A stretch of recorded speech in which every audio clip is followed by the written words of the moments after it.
Alright, ngiyabikelela igama ngosiphiwe Mfo kaNtombela. Bengicela nje ukuthi uma uqala ungena kuleli khasi wenze kulungu cofoze usubscribe button ukuzeke indaba uzoyithola ishisa ngaso sonke isikhathi. Ngaza kwethu ikuphathela uhlelo lapho khona suke sithi khona ke isigaxa lapho khona umuntu asuke ezosithulela khona ingaphakathi lakhe angakazwa litshela umuntu. Uyasaba ngisho ukuthi ngatshela ubhuti wakhe, ngisho umfowabo, ngisho usisi wakhe, ngisho uma wakhe imbala amzalayo ngesimo sokuthi abantu abasenasifuba qhawela kithi.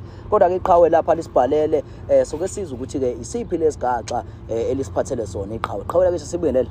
Uthi niyaphila? Siyaphila mne wethu. Hayi sikhona. Luthini olwakho mfowethu uda? Mfowethu lana ngumuntu obesebenza ngamatekisi. Yeah. Bengidrive amakhumbi. Yeah. Bengidrive lamakhumbi high long distance. Oh, high long distance. Wethu ngalishi ona hayi. Hayi ngeke. Yeah.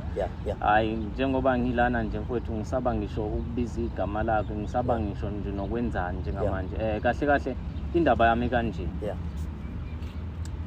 Bengisebenza laphana, sisebenza sibaningi. Yeah. Sibaningi. Si drive amakhumbi. Sisebenzela yena lo baba engeke ngisaba nokumusho nenegama. Lo baba lona umuntu unezibhamu nje. Unezibhamu yonke inhlobo esibhamu ongayicabanga. Kodwa ke besingakunakile lokho ngoba phela uyazi masisebenza usungakunakile usukunake nje okuza kuwe kuphela. So ke ngithi bhuti lana besithi masizocheckisa ke khona into ekuthi ukucheckisa. Ngani uyazi ukucheckisa? Hey lutho qhawe ngikwazi ukucheckisa. Uyasebenza usuku lonke. Ntambama ngabo cash. Cash. Beske usokesha ke ezokesha ke ubesebenzisa intobazana yakhe, ingane yakhe. Ingane yakhe encane ngithi magcina mangicabanga. Einganeni zakhe. So kusho ukuthi ke lana qhawe kwenzeka kanjani njalo nje masizoshekisa lapha yana sifika nemali ke siwe siyisebenzile kosukwini.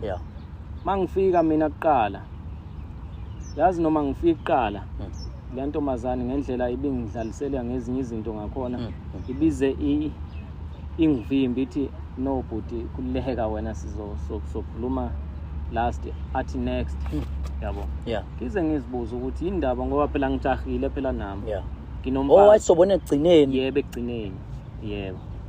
Lithi mina yazi ke lapha na awukwazi ukuba nezwi lokhu ukukhuluma uthi hayi ngobani yabo. Hayi ngikuvume lokho lokwenzeka nje ikhathi. Lapho nginomfazi endlini. Yabo. Nginonkosikazi nengane mina. Yabo. Ngiyasho ukuthi lo muntu uyangibambezela. Hayi ke kwenzeke ngelinye ilanga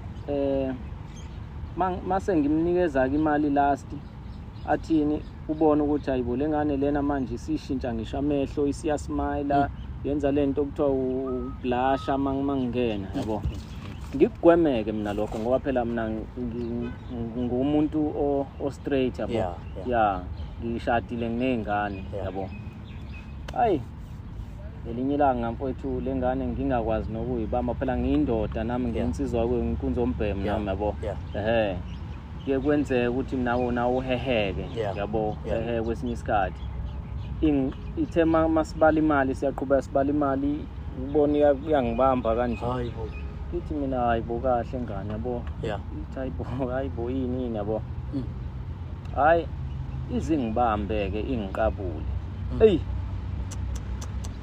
Okay, konke kwenziwa yona.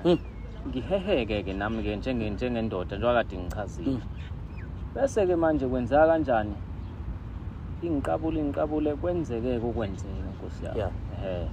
Hayi angifuni ukuqamba manga kwenzeka manje lento lena iyabonwa ke manje because besiyifihla bekuyinto esiyifihla because iyaqhubeka ikhathi nje impela. Ngithi mhlambe besesina 1 month. 1 month ifunga. Ngikhumbula kahle. Hey manje lento ivelile ke manje. Ivela ngomunye osomatekisi o taxi driver.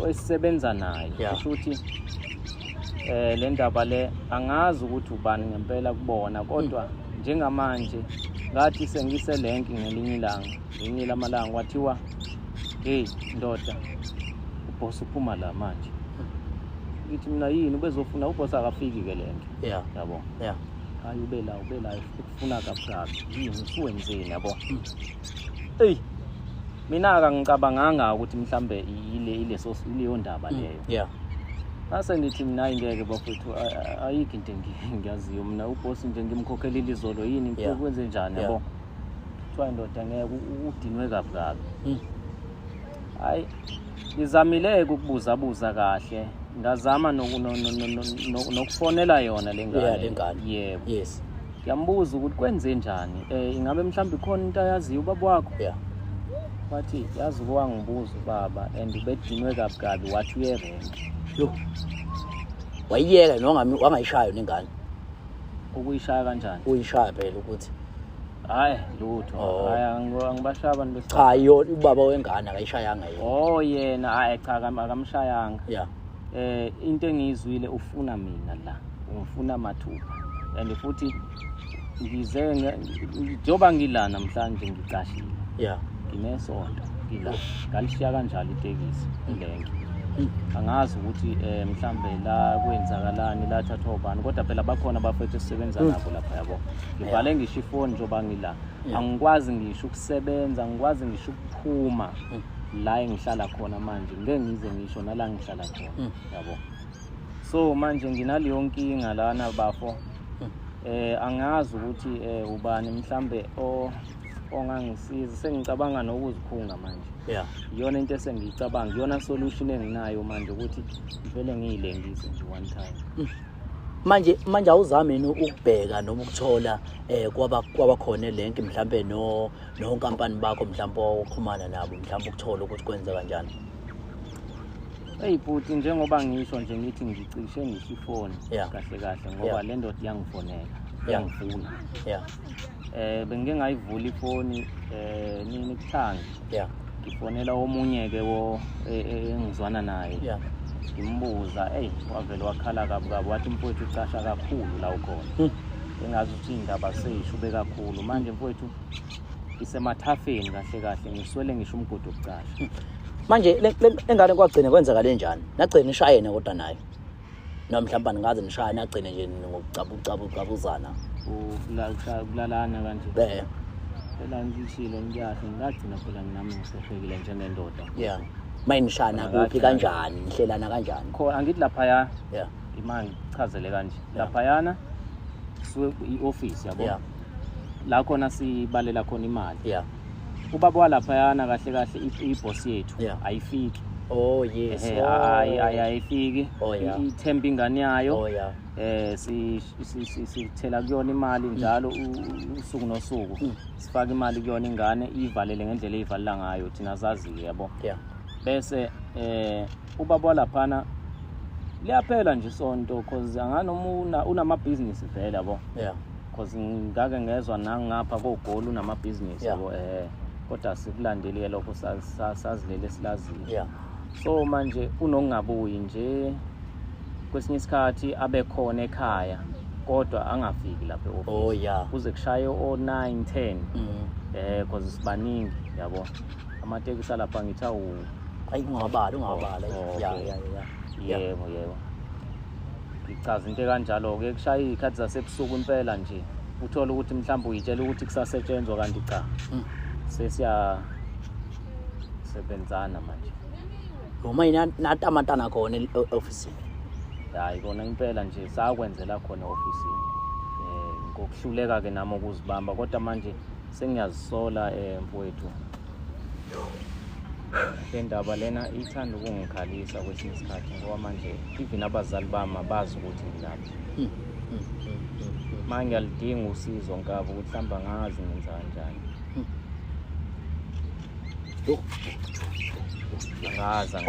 kodwa ke lento ke qhawe ibe nesifundo esinjani mhlawumbe kuwena mfowethu noma phela kubuhlungu mfowethu kodwa mhlawumbe ukusiza nabanye abantu mhlawumbe abangayithola sebekusona mhlawumbe ke mhlawumbe ke lesimo qhawe ubhekene naso ukuthi yabona mfowethu ngikuhlunga kakhulu isifundo engisifundelana sengingasho nje ukuthi mfowethu abanye abantu mawukuthi kanjani mfowethu abanye abantu mabazama ukuthi bayiphathe kahle bafethu emabhizinisini bayiphathe kahle emsebenzini bafowethu ngoba manje nginenkinga manje enkulu angazi ukuthi kufanele ngenze njani manje. Sorry Bhuti wami kodwa ke isifundile isifundo esikhulu ngiyacela nje ngihlezi ngithandaza na kuNkulunkulu mfowethu ukuthi anginike elinye ithuba mfowethu ngikwazi ukuthi nami ngibuyele esimeni mfowethu angazi mawunayo indlela bhuti ukuthi ngikhulumelele. Sorry bafowethu hey ayikunzima bafowethu emhlabeni hey bafowethu bengicela ukuthi niqhubeke nibhale lapha nama comments ukuze ubhuti azokwazi mase mhlawumbe kulwazi omthola ambukisayo online akwazi ukuthi mhlawumbe abone ukuthi nibhale nathini ukuze ezothola ukuthi esizakala.